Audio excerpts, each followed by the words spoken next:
It's Saturday night in 1760. A good night to party in England, even in the Georgian era. Everyone you know is down at the pub, drinking birch wine made from real tree sap, carrot beer, or if you're fancy, buttered toddies.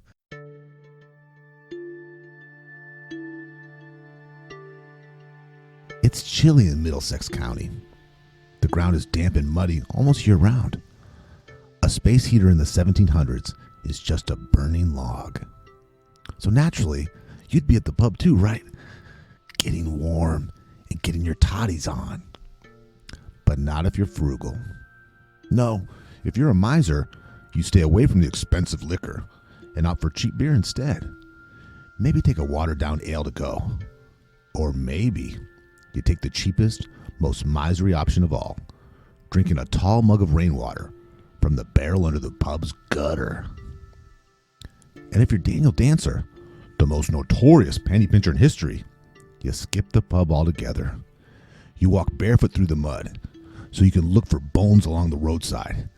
Cow bones, sheep bones, and horse bones, abandoned by farmers and softened by the rain. And if a dog tries to grab the same bone as you, you fight him. Which, I kid you not, Daniel Dancer did on several occasions. This man punched dogs over animal bones. Also, he could save money on dumpling and rainwater soup he boiled once a week. Did we forget to mention that Saturday was soup day for Daniel Dancer? What a party, right? After an evening of fighting dogs for bones and trudging through puddles, Daniel would come home to his cold farmhouse. He would climb in through the window, since he kept the door nailed shut to ward off burglars and visitors, and he would boil all the bones he had collected that week, whatever roadkill he had wandered onto, and exactly 7 dumplings. Because the standard budget, he limited himself to a ball of dough a day. At this point, you may be thinking, a barefoot old coot, wandering the countryside, scrounging bones, rationing dumplings, and bone broth. Daniel Dancer must have been dirt poor, right? Actually, in 1760, Daniel Dancer was one of the wealthiest men in the county. Daniel and his sister owned an 80-acre farm in the rich meadowlands of Piner in Greater London. He was just an incredible miser, history's most incredible miser. Even more of a miser than the famous Charles Dickens character, which was loosely based on Daniel. That's right, the old curmudgeonly miser from A Christmas Carol, Ebenezer Scrooge, was based on Daniel Dancer. Except Daniel Dancer was so extreme in his penny pinching, Charles Dickens had to soften his character a bit to fit him into the story. This is the man we're learning from today.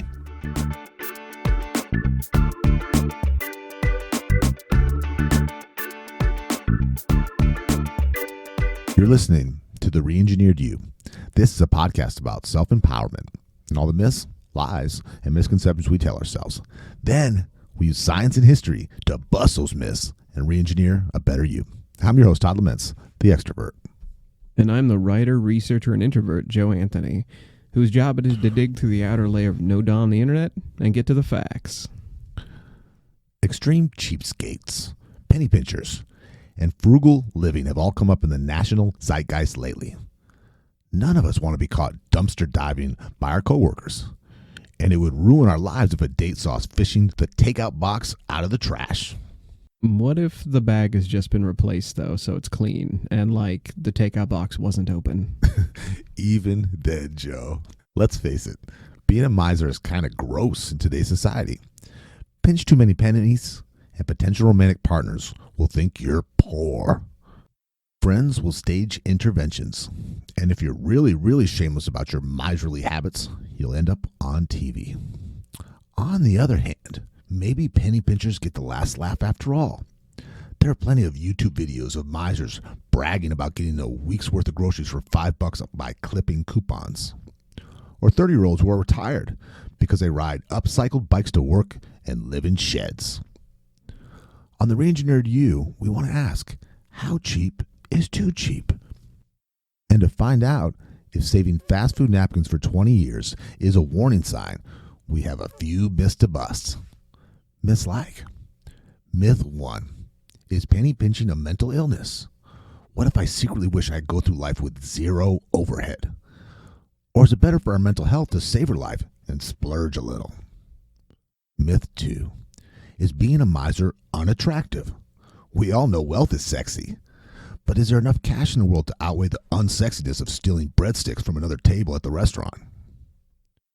Myth 3. How much money can you save in the end?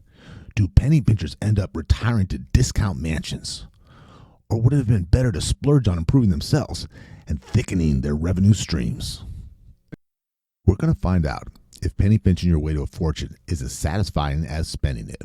But first, I want to tell Joe why Daniel Dancer's first move as farm manager was to fire all his staff, and why that might have been secretly brilliant. So I never look around downtown and see people who appear homeless and think to myself, they must own 80 freaking acres, and they must be rich secretly. What the heck was Daniel Dancer doing on his farm that made him so much money? Daniel Dancer inherited a farm, and this was an 80-acre farm, very lush farmland, and it was right outside. It was very close to London, so it was a great location. Now, his grandfather and his father had both been farmers, so this was a generational business. He had 2 other brothers and a sister, so there was 4 siblings in all. But in those days, the inheritance always went to the eldest son, who was supposed to take good care of it and care of his brothers and sisters.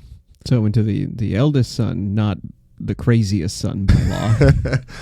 Well, his family's tradition was farming, but both of his grandfather and his father were both accomplished, noted misers. Okay, so if we find out there is mental illness, it might go up the chain. Well, that's what I was thinking too. If it's multiple, is it a taught behavior, and he just took it to a new level? And wait to hear how deep low we get here. You're going to be shocked.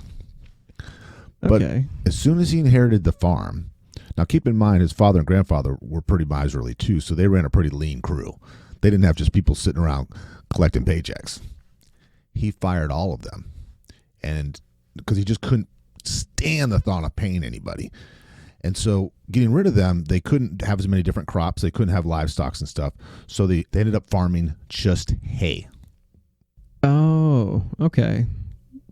So anything that he had been farming before, like anything is everybody before him, his grandfather and father, are like, we're gonna farm, but we're gonna do it with like minimal staff. He's like, I'm just gonna grow the thing that grows like a weed anyway. And overall, in the span of his lifetime, the farm's profits increased, Joe, by like 20-fold. Okay, so that worked. This is where Benzo Amazon gets it. Right. Well, I guess you can do that if you're on such good land that you throw an apple core into the middle of it and it sprouts a tree. So what is he pulling in Georgian era money? In Georgian area money, they went through the end of the year, let's say tax time, to making just a few £100 a year to in excess of £3,000 per year. Okay. Now, what do most kids do with their inheritances, Joe? We learned from our legacy episode that most inheritances are lost within about 3 generations. That the parents do not communicate their wishes well enough, and they focus more on passing down like family businesses and money rather than values and game plan. And the kids feel entitled and just piss it all away. Right. And party off the hard work, the hard backs of their parents. Right, exactly. So when you told me that Daniel Dancer made more, it kind of shocked me. So do you think Daniel Dancer had mental illness, or he was just a really good businessman? Oh, from what you've told me so far, I am kind of inclined to think mental illness. The using hay for his shoes and eating a dumpling or two a day, that actually sounds just incredibly miserly and cheap. Firing his staff, like you said, that might be something that Amazon would do to tighten their belt. But then you mention like collecting rain-softened bones to boil. I have very rarely seen like business leaders and CEOs walking by a Starbucks and just picking up unattended cups and just swilling them. So like, do you want to get into what kind of mental illnesses might be accompanied with penny pinching? Please. And just for the record, Joe is definitely a cheap ass. Oh my God. I don't know if he's a miser, but I'm sure he's been called at least a cheapskate, right? Yeah, we podcast in the dark because I turn off the lights as we move through the rooms. So we are barely, like, the screens are glowing. Todd's lucky I don't turn down the glow to save wattage. Also, whenever I read about mental illnesses for the show, I think I have all of them. Like I do, when people go into Mayo Clinic, they're like, oh, I definitely have this rash. I do that with mental illness. So reading about this, I am kind of like bells are going off.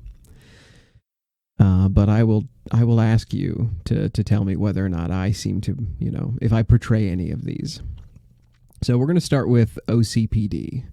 This is a subset of a compulsive disorder. And OCPD is diagnosed basically when the obsessive part of it overcomes your ability to function and interact with others. So if Dancer had just been like super miserly and cheap, that would have been fine. It probably wasn't a mental illness. When you start getting into territory where he's treating people differently, firing his staff, when it's impairing his function as a human, we get into, that might have been mental illness. So let me read some of these from OCPD, and you tell me if this sounds familiar, especially from who you're standing across from. People with OCPD might have perfectionism to the point that it impairs the ability to finish tasks. You once mentioned that, the carpenter who measures, never cuts. I definitely fall into that sometimes. But I have noticed, Joe, with you that even though you're not pleased with some of the your contest work for your writing, you have to turn it in because of the deadlines.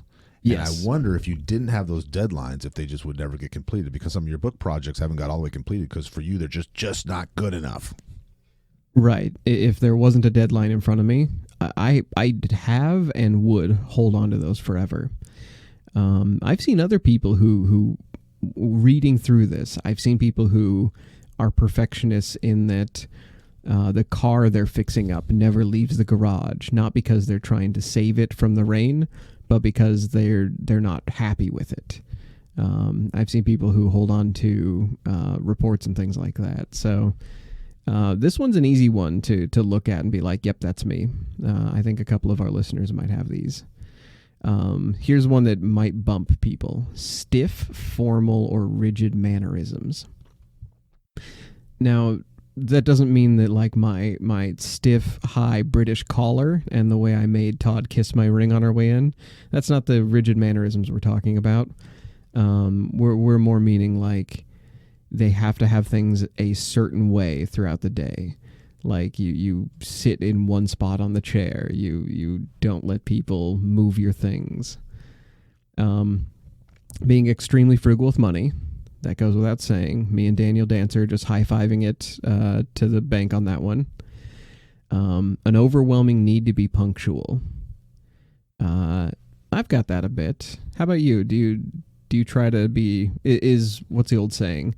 On time is late and 15 minutes early is on time?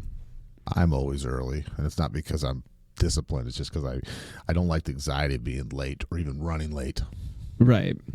So that might be just a common anxiety. Extreme attention to detail, excessive devotion to work at the expense of family or social relations. Here's one I actually kind of liked. Hoarding worn or useless items. So again, I'm going to remind everybody, if you're diagnosed with it, it means it's impairing your ability to function. So if you just have a lot of knickknacks that you don't want to get rid of, only if those are like about to fall over and crush you or your animals, maybe then. But if you can't get into your bedroom because there's this anchor for someday when you buy a boat. Right. There's a couple more. We're going to go through some of these pretty quickly because, again, these only if they're extreme and impair you would they be considered for a diagnosis. Inability to share or delegate work. That falls into perfectionism. Fixation with lists. I think it's funny that the fixation with lists is in a list in this website. Rigid adherence to rules and regulations. Overwhelming need for order. Again, that goes with stiff mannerisms, rigidity, a sense of righteousness about the way things should be done, and a rigid adherence to moral and ethical codes. So, just generally, it could be thought of as summed up as my way is right, your way is wrong, and I'm going to do this until it's perfect. I keep thinking of that Stephen King movie, Misery. Yeah. With Kathy Bates, where everything has its place, and she has to be right, even in creative projects. Yeah, I can see that. You don't have to hobble somebody with a sledgehammer to get this diagnosis, by the way. You can just go in to a shrink's office. Early. Yeah. And of course, like any compulsion or obsessive-compulsive disorder, this can be experienced with anxiety or depression. So OCPD and OCD are not the same thing. OCPD is often confused with OCD. However, people with OCPD have no idea that anything's wrong. Obsessive compulsive disorder, you know that you have a problem because obsessive thoughts are intruding or the compulsion is intruding. OCPD, you think you're doing things right. In fact, you think you're the only one doing things right. So it can be tough to diagnose. Well, OCD, isn't this something that everyone brags about? They're proud of the fact that they have that. They say, that's why I'm so clean, and that's just my OCD. I had a friend who was like, I'm OCD with my shoes, and they just had a really nice shoe collection, like in boxes, like stacked up with lights. And I was like, that is not OCD. Go get diagnosed if you think it's so bad. But they use it as an excuse to be a jerk, you know. Right. You just have to tiptoe around me because that's the way I am. Right, exactly. According to the website, and you can check out our links. This is on Healthline, which they're good at citing their sources. Between 2 and 7% of the population could have OCPD, making it one of the more prevalent personality disorders. So if you're listening to this show, there is a 2 to 7% chance that you really need things done your way to go through your day. And if that's the case, either seek help or shake hands with Daniel Dancer because we're in the same boat. Aren't these people? And I'm not in this group. I don't hit check any of these boxes for. I'm the another extreme, but don't these people come off as controlling and know-it-all and mean? Yeah, that just jerks. Yeah, very much so, especially at work. Like a lot of this disorder seems to be centered around the way you approach work and the way you approach, completing tasks. Because you have to do it their way, or right. There is no other way, and they're so strict on this. There's no flexibility in their head. Right. So I can see why this wouldn't go diagnosed because this just makes you a good boss at work. Like this just makes you a, accurate or a structured worker. So people who have this would probably just think of it as, I'm doing it the right way, which I very much think Daniel Dancer really seems to be doing. Like he probably, throughout this narrative, we're going to kind of get into this, but he seems like he thinks he is in the right. Like this money means enough to him that, everybody else is wrong for spending money on butter toddies. Idiots, yeah. There are other disorders, of course, but those are more sort of like disorders that will affect the way you shop and the way you sort of like spend money. So if you think you might have this disorder because you are looking for a good buy, or you won't, purchase a dress without being 30% off, that is not what we're talking about here. We're talking about like such rigid adherence to saving that you won't, if you're Daniel Dancer, you won't spend on food. You'll go pick up animal bones. Now, one last thing I would like to do a callback for is in our classism episode, we talked about how being in poverty and growing up with it, because you are poor, you have to burn a lot more IQ. Like, you literally have to expend more thought and consideration to how much money you're using. You have to look for deals. You have to, buy the $3 per pizza deal at Costco. You have to, structure when you go to the doctor. You don't buy certain medications because they're too expensive. On that episode, we found out it burns like 13 IQ points. You're functionally lower in IQ if you grow up in poverty. So that is not the same either. If you're doing all these things, but you actually have a money issue, like if you are in poverty, you do not have necessarily this disorder. Well, that's you're a little bit young for this, Joe, but a good example of that is the Depression generation of people who are passing away as we speak. They were just lifelong savers because when they were kids, there just wasn't enough to go around. There was not enough food.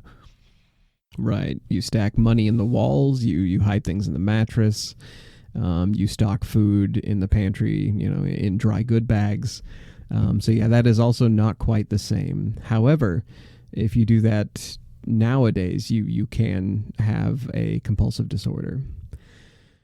So in short, to summarize here, are we Daniel Dancer? Are we suffering from a mental illness? Worrying is bad. Whether worrying because you're actually poor or worrying because you suffer from a compulsive disorder that makes you stress out while you're clipping coupons and stealing hotel ashtrays, that all speaks of disorder. But planning, if you are doing it because you enjoy the planning and you genuinely like to save money, putting in a sound financial plan into place, whether or not you're doing it by saving money or whether you're doing it by making a plan where you gain more money than you lose per month. If you're comfortable with it and it's not causing you stress or impeding your life, stick to it. You're doing fine. Being a penny pincher on its own does not mean mental illness from what I can read. However, I'm going to spoil a little something. Grinding down dogs' teeth may reveal that you have a disorder. Can we please talk about that issue? You are not going to believe this. So let's just talk about, you talked about behaviors, as long as it's not affecting you or somebody else. Well, Daniel Dancer he wasn't following by those rules. Don't you think it's odd that Daniel got this inheritance and then he became cheap? We're talking about the Depression generation earlier. Mm-hmm. They saved all this money, gave it to the baby boomers. The baby boomers pissed it all away. Right. On cars. Isn't that how it's supposed to be? Aren't you supposed to enjoy it? The old man's gone. Now I can do whatever I want. You're supposed to, spend all of your parents' money the moment they pass away, and then they roll around in their grave for a while. This is how extremely miserly Daniel Dancer was. He never paid for soap. He thought soap was just something that was just stupid. So he would bathe in the neighbor's cold pond, dirty, mucky pond. And he didn't have a towel because he didn't own a towel. So he would just drip dry. Wintertime, it gets cold in England too. Every part of this podcast, we're just like, it was cold. Like every other paragraph is, it's chilly. Never washed his hands, never washed his face. So he'd walk the roads looking for bones, like we talked about earlier in the opening. Right. But he'd get really super excited, Joe, if there was a fresh roadkill. Okay. Now, fresh is different to different people. Like, I'm thinking of myself at Safeway, and I'm looking at the meat to make sure it's from today. He had no gauge of that. If it's rotten or if it just got killed or got killed a week ago, it's a score. Fresh to him means it's outside. Like, not necessarily that it's recently dead. Oh, okay, so hypothetical. If you're Daniel Dancer and you hit an animal with your car, would you cook it? Like you personally, if that was If I hit a what? if you hit an animal, like if you quote unquote found roadkill and it was legal, let's say. I don't think I could. No. No. You could probably do that because you're a hunter, right? If it's not spoiled, like if the intestines don't explode and ruin the meat inside. So Daniel would eat off this roadkill for as long as it would last, and of course he would ration it off just like he did his dumplings. He would only buy one shirt a year. Okay. And wear that all year. He'd wear it till it's just rags, till it could just see through their holes in it. And he wouldn't wear gloves or shoes like a normal person. So he'd just find like a piece of wood and he'd tie that around his foot. So this old millionaire coming into town has got to look rough, man. That is, if he was just alive today, he would be going to Goodwill and he would be just a hipster. Like it would all be okay. Yeah, it sounds like downtown Portland. Sounds like one of our billionaires in downtown Portland. Right, that's exactly what I was thinking about. I've seen those guys at the coffee shop. Yeah. Portland is unique because on our public transportation, we have billionaires sitting next to homeless people every day. And they're wearing the same clothes. The same backpack, same everything. Right. Now, he did have one thing that he was generous about. He wasn't generous with any of his employees, obviously. None of his neighbors, none of his families, not the community. He had a pet dog named Bob. And he, once in a while, would give Bob treats. So he loved this dog. He didn't feed the dog very often. So Bob one day went out and mauled the sheep of the neighbors because it was probably Joe starving to death.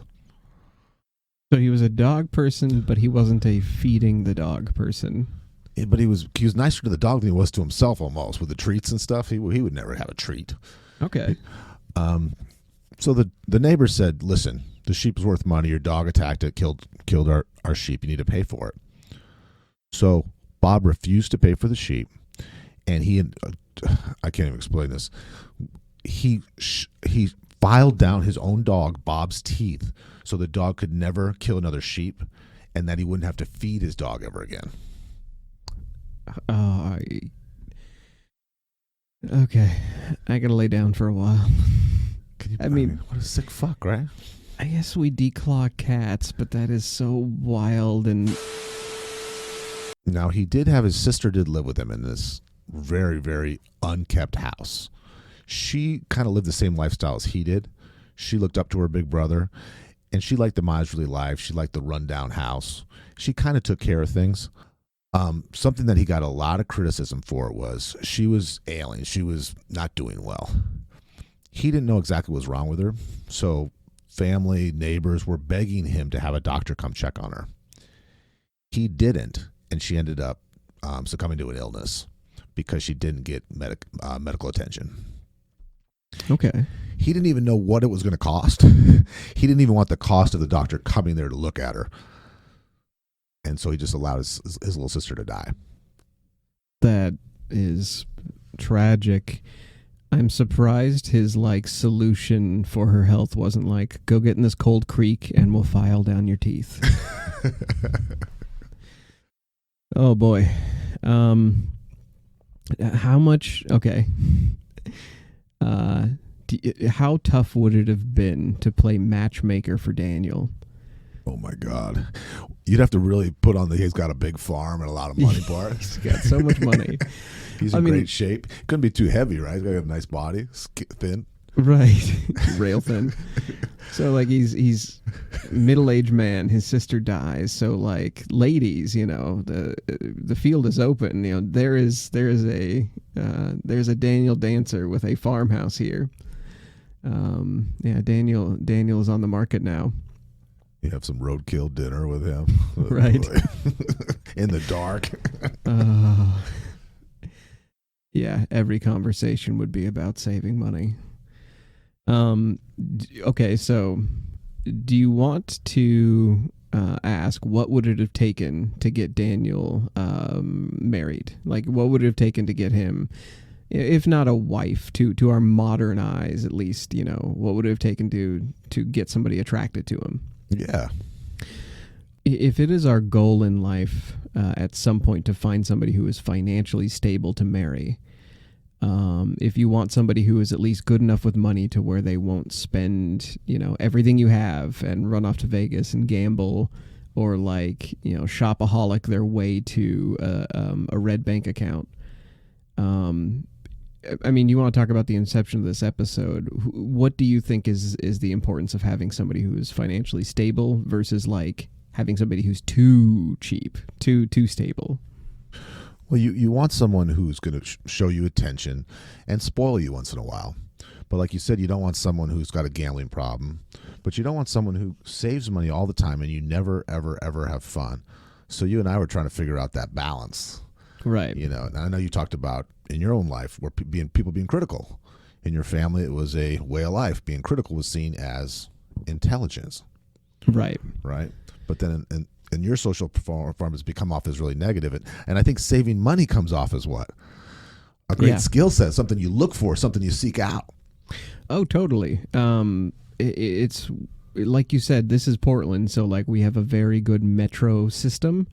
When I was telling my girlfriend that we take the metro a lot and that we don't really drive much, or I didn't have a license, it seemed like I was missing legs. It was so bizarre to somebody from the southern states that you wouldn't have a license. But there's no need here. It saves quite a bit of money too. And then I look at my family, and my uncle is routing his trip based on the metro. So it's totally normal for this area. But at what point is it a turnoff? At what point are you saving is it about the saving money? Is it about the cheapness? What exactly is it that is unattractive about Daniel Dancer, or just somebody who is, where's frugality versus where is cheapskate? Also, is there a gender bias? We're going to eventually link to an article, and Mary Hunt, the author of Everyday Cheapskates' Greatest Tips, in it they talk about, what's the difference? Because women sort of praise each other for getting a better price on a dress at Ross, especially if it's already on sale, and then they get it also off a discount on sale already. That's a high five moment. But a guy who comes in and tries to split a dinner check item by item, that's gross, right? So where's the difference exactly? Now, Todd, in your own life, have you ever done something? Are you more apt to do something cheap to weird people out, or are you more apt to spend money to the point where it weirds people out? The latter, by far. I'm terrible with money. Still don't understand what the term savings or savings accounts mean when they talk to me about that, Chase. How are we hanging out? I know we're opposites on a lot of things, but introvert, extrovert, remember that? Right. It's not just a brand. I feel like I'm rationing animal bones next to you. So let's talk tribal. Let's just go with let's start at the most basic and then work our way up to, we'll start at hunting tribes and we'll work our way back up to Olive Garden. How about that? Wealth flexes and wealth displays. To put it in sort of a fine point, if we are talking tribal man, our best survival comes from pairing up with a man who has a lot of resources.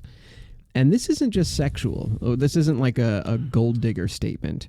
We mean as humans. We find the powerful man, we find the chief, we find the hunter, whoever it is, however they got resources. And when I talk about these different types of people, if you are Daniel Dancer, you're a farmer. If you are a hunter, then there's a modern equivalent. That's the high risk earner. Any one of these people can just be somebody who has a lot of resources and shares those with their loved ones. That's your Todd. Todd goes out to dinner and he'll pick up the check for everybody because he's nice. and he doesn't check his bank account very often. No, I'm kidding. That was an unnecessary dig. I just have my wife transfer money when it's empty. Great. So frugality is a good thing, but if you are trying to make the people around you feel comfortable and you want to be that tribal leader, you want to be the charismatic wealth display person, even if you're not displaying wealth, you still want people to think that you're stable enough and that you are good enough at getting resources, that you don't have to be put out or put into pain. That if you have an extra person sitting next to you, it is not too much of a hardship for you to buy them a plate of spaghetti too. So frugality is not a bad thing.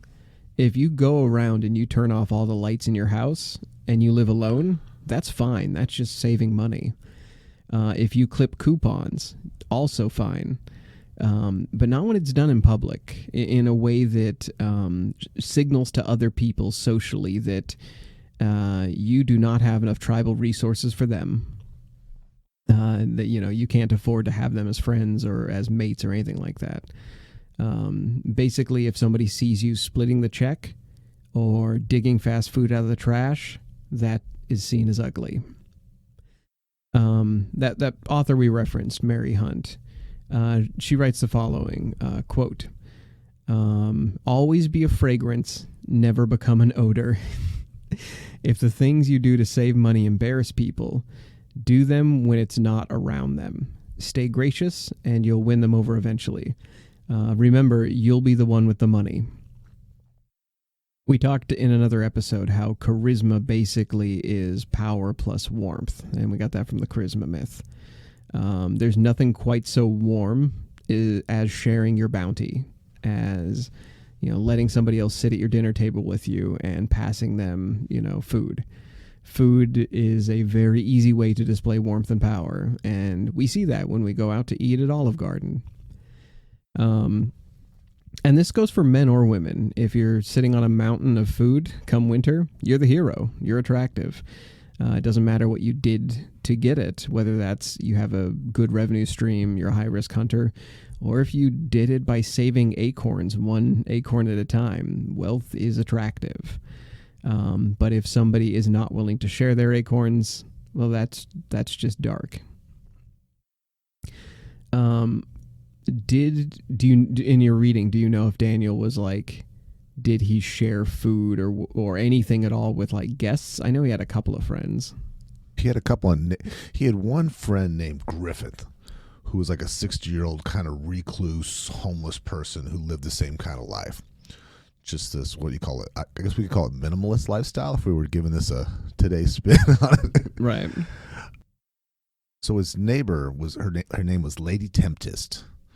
And then she had her brother Captain. They lived together, kind of like he did with his sister, and they were neighbors, but they lived a similar lifestyle.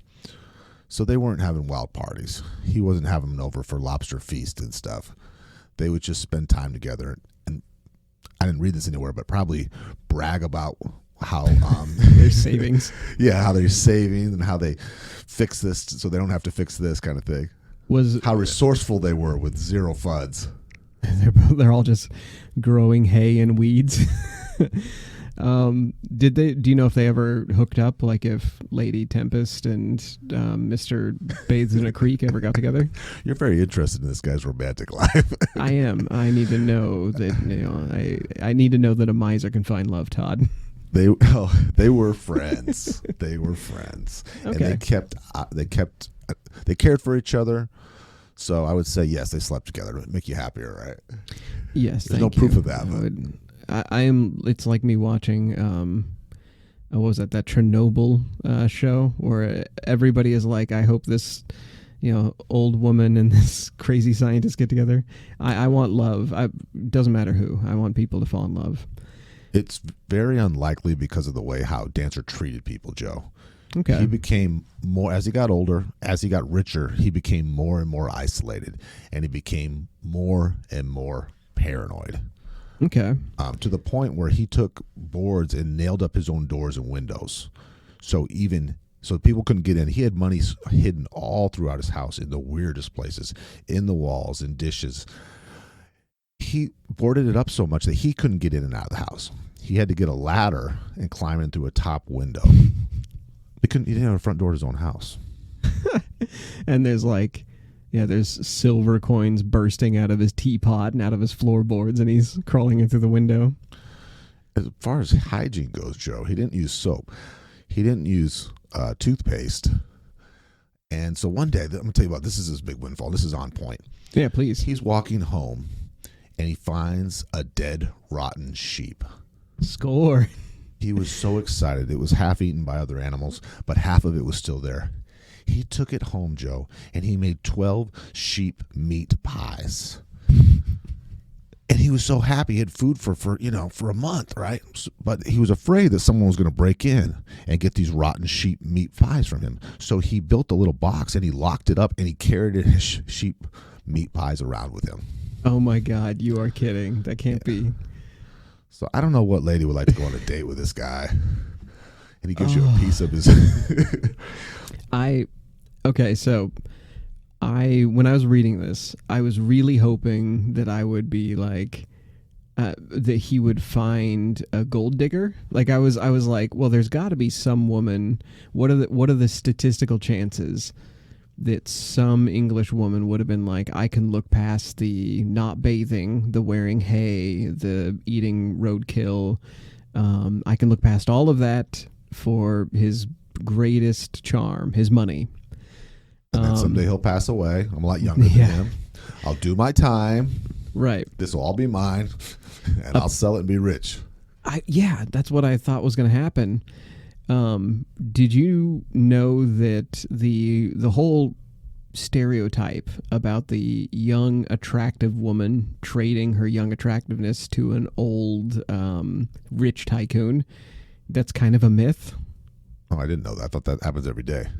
Gold digging 101, right? Right, exactly. It's so common, and it's in every story about everything. Like it's we look at Trump and Melania, and we're like, that's what that is. The young hot model hooks up with the older guy who has connections, who's politically involved and has a lot of cash, and then that's the trade. She's just waiting for him to die. I hate to say it, but it's the Hugh Hefner, right? Like that's got to be what's going on there.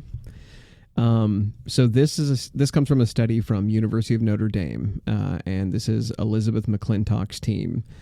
And they published this in the American Sociological Review. And they looked at, beauty standards, and they looked at standards in general, what people rated as, the most preferable. People said, they wanted people who were nice. They wanted people who were beautiful. They rated what they wanted. First off, almost everybody, men and women, rate, intelligence, humor, interesting. They rate all these very high when they're trying to date somebody. But what they go for when they have a choice, when they can physically see somebody, attractiveness. It doesn't matter what they said. They ended up trying to mate with somebody who is more attractive. And they're not going for somebody who is even with them. Everyone's trying to hit the jackpot. Like they're people who value attractiveness. They're going to aim for a movie star if they can get it. If they value money, they're going to aim for, lottery winner if they can get it. Isn't that funny though? Don't you kind of feel like when you're measuring about asking someone out, you kind of see if they're in your league? Yeah. The right age, the right situation, even. Maybe some of the same, I guess we call them flaws, maybe. Yeah, we'll just say we're looking to see if our number matches up. There you go. That's a better way to say it. Yeah. But according to this study, and we found this out in our attractiveness episode too, in those studies, the dating metric studies, basically everybody aims out of their league and then adjusts down.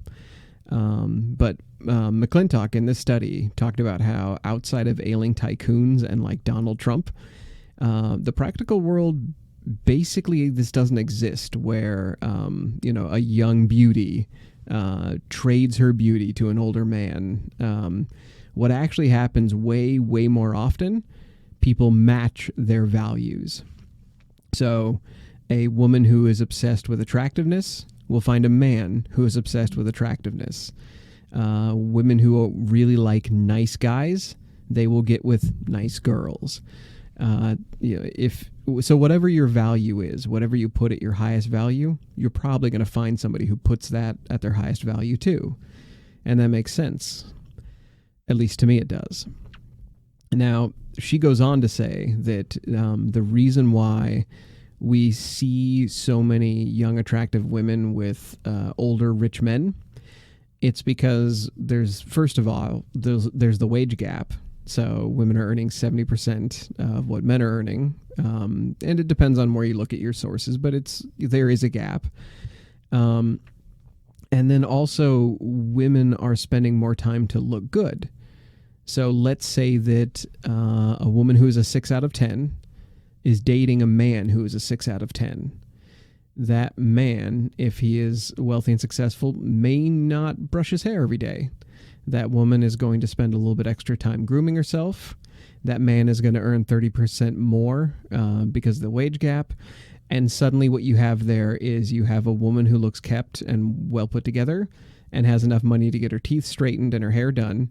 And this guy who could do that but doesn't. And suddenly you have what looks like a model dating a shabby-looking dude. But and in reality, it's a perfect match. In reality, it's just a match. That's crazy. I get that because if you're an academic, right, and you've gone and got your PhD and you've got the student loans and everything, and you say, well, I don't need to marry someone like that. I don't care if the person is a garbage truck driver, but they're going to have respect for that person who has that similar education level, right? And what they've gone through, so they're going to be naturally drawn to them, right, with common interest and goals and values. Yeah, by the time you're on the dating market, you basically know what you want and you've set your values. So you're going to find somebody who rates those values high too. And if you want to argue with us, go argue with The Atlantic. This all comes from an article called The Myth of Buying Beauty, and it is fantastic. I recommend everybody to read it. I heard some gossip that Joe fell in love with another writer. Is that true? Not writer, but creative person, definitely. I think she's more talented than me as far as like coming up with ideas sometimes. Call it a good match, right? Yeah. We will say that our values, actually, it's funny. I sent her this study and I started talking about this and we started comparing like what our ratings were for something. So yeah, it's nerd love. I was going to say, take the fun out of everything, both of them. Right. We're looking at the metrics. How can we geek this up? Right.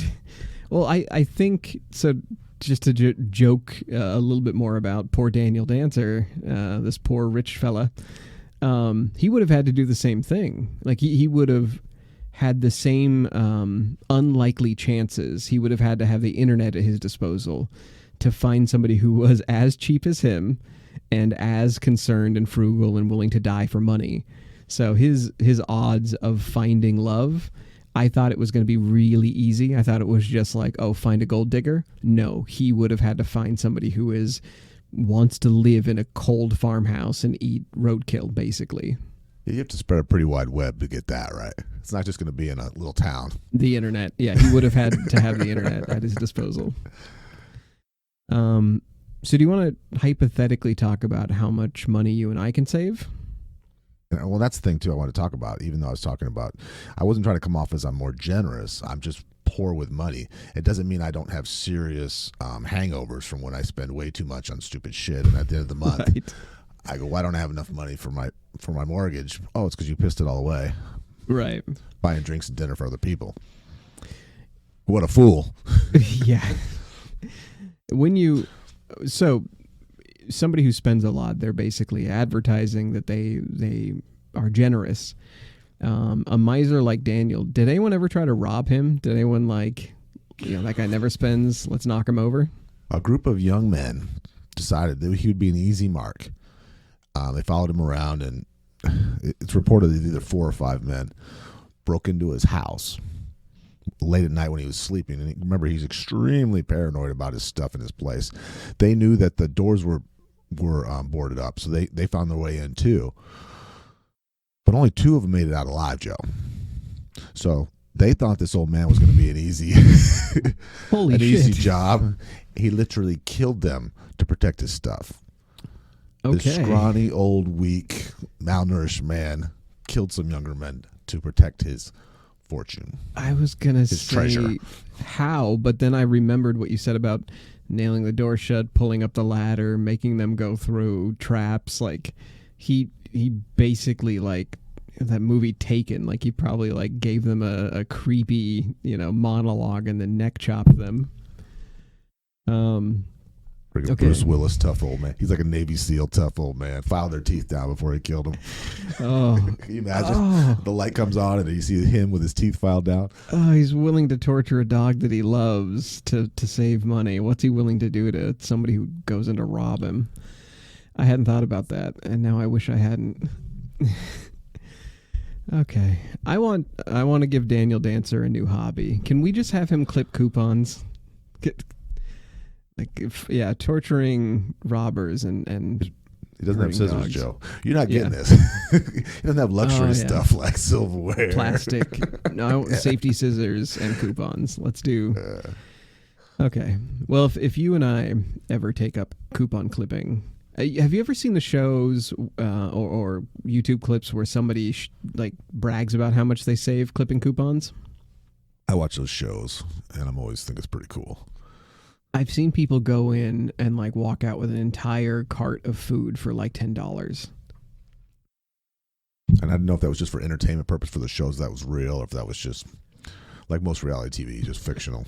Right. I'm starting to think it's fictional. After looking it up, we're going to link all of our stats. So if you want to find out specifically where we pulled these, you can follow our links.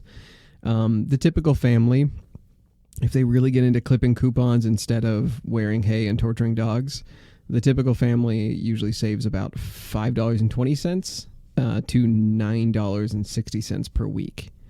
That's not as much as I thought it was going to be. I wanted it to be like TV, like Extreme Penny Pinchers. I wanted it to be like they walked out with the entire store every week, because of a mountain of coupons. But I mean, on an annual basis, that's about $350 a year, $364. That's not much. It's not even a cell phone bill, really. No, if you get it all in one lump sum, that would be nice. Like, that would be very impressive. So after seeing this, I kid you not, I threw away all my coupons. Like, I had like a couple of newspapers around. I'm just like, it doesn't seem worth it. Because it is work. And then what is your hourly rate at work worth, too? Right. So we talked earlier in the episode about, do you pursue a thicker revenue stream or do you try to save?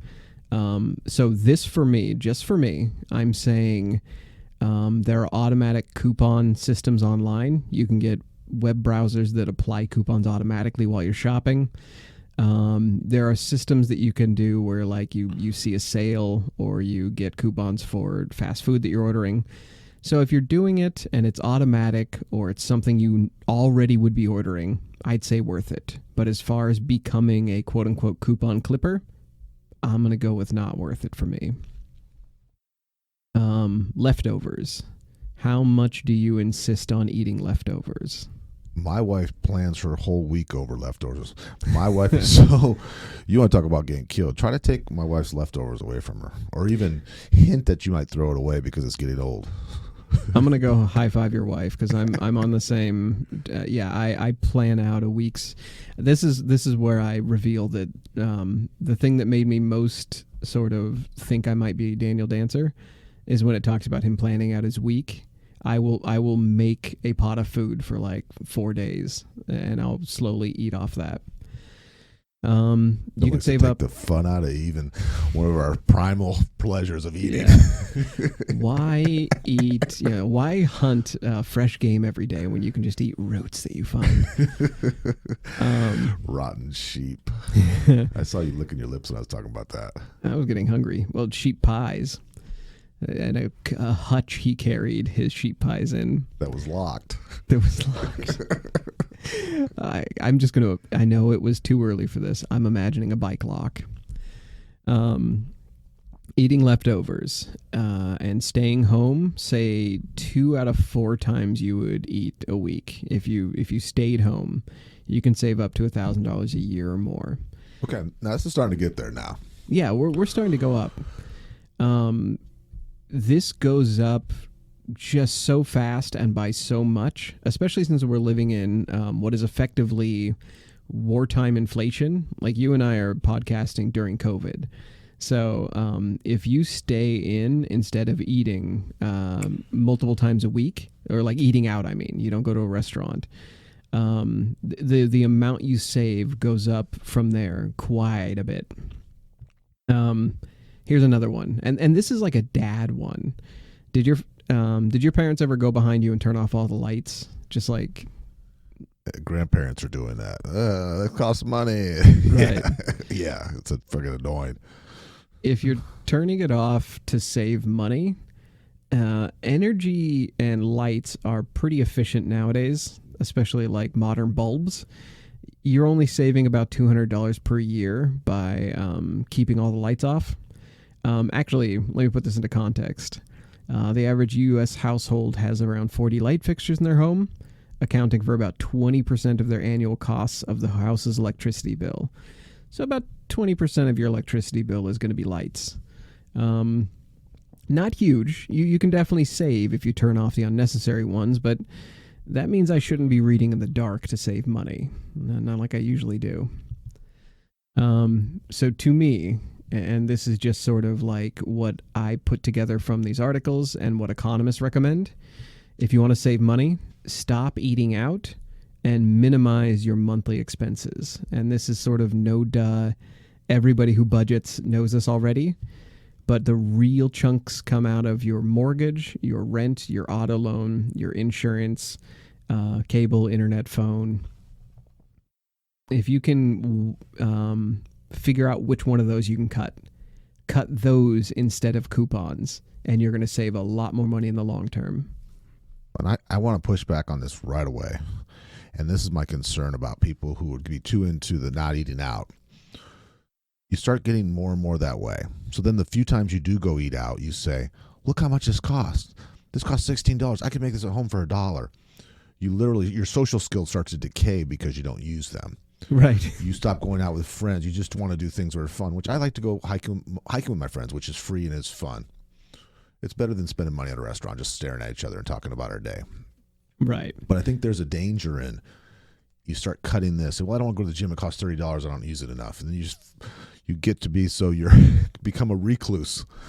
You become leave me. Society in fear of spending money. Yeah, there is definitely a line to walk. A good way to think of it is figure out what you're spending every time you go out and just give yourself a budget for it. Instead of like doing Todd and going out socially when you can, or doing a me and never going out because you fear spending, $20 on coffee. Give yourself a budget, give yourself a couple of days a week to go out and put that aside. Speaking of putting money aside, how much money are you willing to reinvest in yourself? You and I take a lot of classes. Like we talk master classes, you're taking a voice class right now. I'm doing yet another writing class.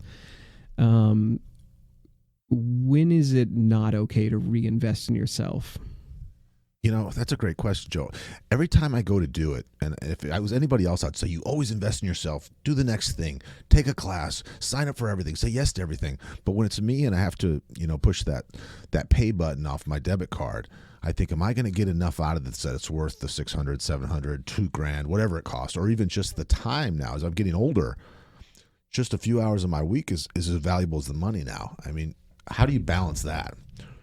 Right. And that is an argument, that is a snake oil sale I've heard self-help authors make, which is you can't not afford to buy my book, reinvest in yourself, this book will help your life. Really what you want to ask is this going to pay itself back? If you are earning a certification or you're taking a class, Go to glassdoor.com.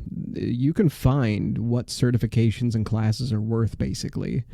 You can look and see how much it would actually reinvest in you. If you are claiming that a day spa visit or a new wardrobe or a luxury car is quote unquote reinvesting in yourself, it's not. You're just spending money, which is fine. If you've budgeted that out, that's fine. It's okay to be rewarded, but I do believe when you invest in the extra certification, any kind of extra skill, Toastmasters, we've got how much have we gotten out of that for a little investment? Because there's some things you get that don't cost a lot that you get huge rewards.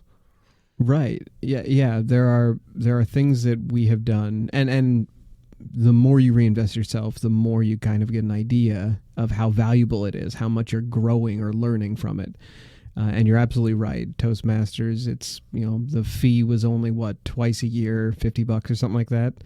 And it was such an incredible improvement that, yeah, you can easily see that it's coming back. And the people I know who have become the most educated from our education episode have the most resources, have the most savings, and have the most revenue streams. What a coincidence, right? Right. One way I think I've figured out whether or not you are actually reinvesting yourself or you are justifying spending money with reinvestment, ask yourself, would you put this on a job resume? I will put Toastmasters on a job resume. If I'm applying for a writing job, I will put, I took all these master classes and I did all these extra classes that I was like getting involved in. I would not put my day spa visits on my job resume. And my friend Jesse, who owns his own business as an electrician, he's extremely established today with 10 crews and commercial property. But when he started, he had to make the decision between buying a new van, what new equipment to get. And he always pushed the reinvest in his business and not in himself, in his home, in his cars, in his kids and his wife. And now that's paid off tenfold. Yes. That is a very good way of looking at it. If it's job related, go for it. So at the start of the show, we talked about how most people who save money, they have like an end in mind. They're doing it to, retire really early or save up for a mansion or something. Dancer already had a house and a farm and, people around him at least, if not, a woman, he didn't have a wife. What did he get in the end? Like where did a life of eating roadkill and bathing in cold creeks get him? Well, this story is a tragic story. So he was given the inheritance to take care of his sister and his two younger brothers. Well, when his sister died, there was a lot of backlash, negative attention about him not taking care of her. And then he sued his brothers for his sister's part of the inheritance. So he wasn't generous even with his own family. He didn't have any of his own children. The only real friend he had was Lady Tempest, we talked about earlier. And she came and found him, and he was very, very sick. He was dying, but he refused to go to the doctors because he didn't want to spend the money. So even on his deathbed, when it was on his deathbed, he only had one friend, and he did leave his whole inheritance to his one friend. Oh, wow. Lady Tempest. The sad thing about it is she died 1 year later because she didn't take care of herself either. Is it? Okay, tell me if I'm weird for this. Is it strange? It makes me feel comfortable that he wasn't willing to get a doctor for himself and he was willing to leave money to his only friend. Like, that shows me at least he was consistent. He wasn't a hypocrite. He was just extremely cheap. Only thing was about, and I don't know what his relationship with his brothers were, or his brothers probably had families and stuff. He didn't have any love for them, but maybe they were rotten cusses too. Right. They could have been just as bad as he was. So on his deathbed, he just kind of wasted away in a bed made of hay. He didn't have a bed or a mattress or anything like that. Now, after he died, he was written up in a magazine about some local misers, some famous, like, over-the-top misers. And then 3 years after that, there was a published article called The Strange and Unaccountable Life of Daniel. And so that was written by Charles Dickens. Oh. So Charles Dickens read that story, then he made his own short story about it, and then he eventually turned it into the story we've all know and love, A Christmas Carol, Ebenezer Scrooge. And then we get Scrooge. Now, once a year, he'd buy himself one shirt. Now, you notice it didn't say anything about he'd buy a pair of pants every year. Right. He's not Porky Pigging it everywhere. So his stuff was hanging out. He had a belt with hay out of it. So he had like a hula skirt out. Oh, my God. In cold England. So. Okay. So our hero here, the notorious Daniel Dancer, had a horrible diet. He ate rotten meat daily. Didn't have any kind of good nutrition plan. Didn't have a good diet. Didn't have a good exercise program except for working on the farm. Never, ever, ever went to a dentist or a doctor. Lived to the ripe old age of 78. Oh, how? I think he couldn't get sick because the stench drove away any disease that might try to inhabit him. Okay. Imagine you're Match.com. The guy shows up and he's got his stuff's hanging out. I'm using He Daniel smells. Dancer's picture. He brought his as own my food. profile. Oh, wow. Can we at least say that if he died in a bed of hay, he died how he lived, laying in hay, living in hay, wearing hay?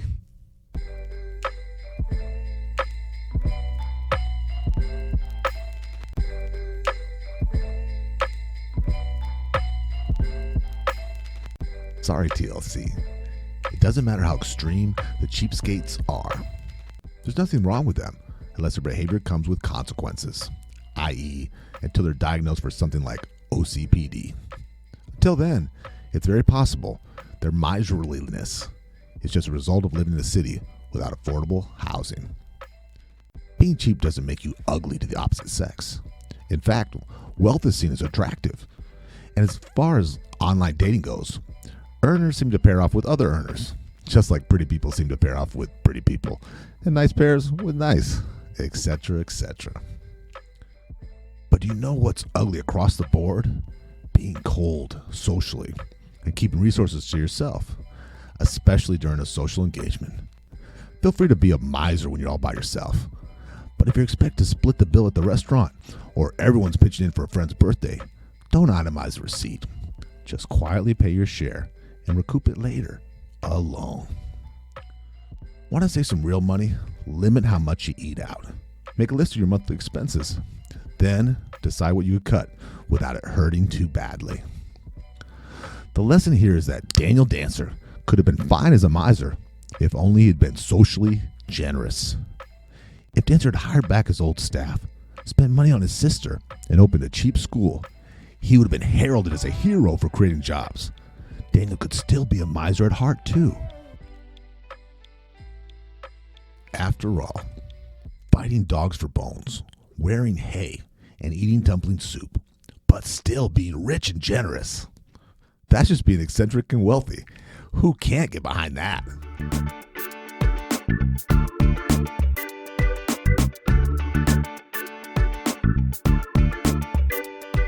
You've been listening to The Re-Engineered Jew. Thank you so much for listening to the show. You mean the world to us. We have a new episode every week. You can connect with us at www.re-engineeredyou.com. That's where we have research links, show notes, and blog articles for each of our episodes. We also appreciate feedback, and we love spirited debates. We're not experts in anything, but we've got an opinion on everything.